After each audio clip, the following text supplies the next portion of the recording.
when she started to get into what Kolbe measures, okay, this is why I'm not going to go into each individual category because I think this next lesson is more important.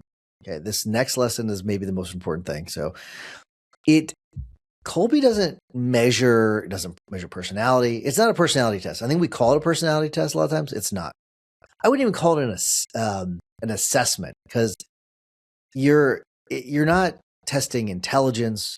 You're not testing skill. You're not measuring experience, things like that.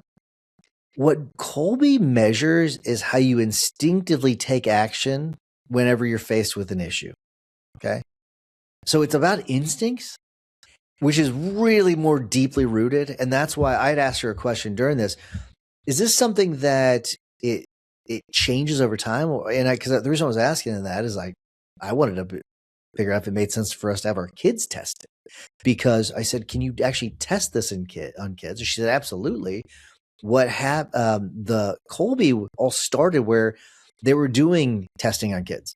This all started with whenever they were measuring instincts and all that in children. And I thought that was kind of an interesting thing. So if you've ever had that question, then yes, you absolutely can.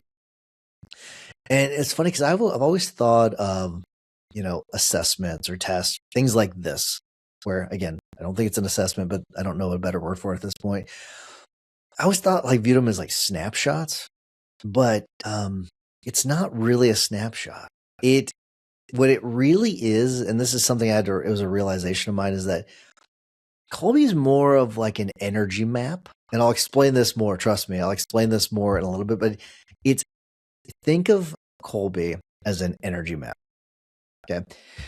That and I'll explain that. Like I said, I'll explain this a little bit, but it's funny because in the association, when we have these conversations, formerly the guild, we always have these situations come up where the owner or the managers are running into some sort of an issue with a person.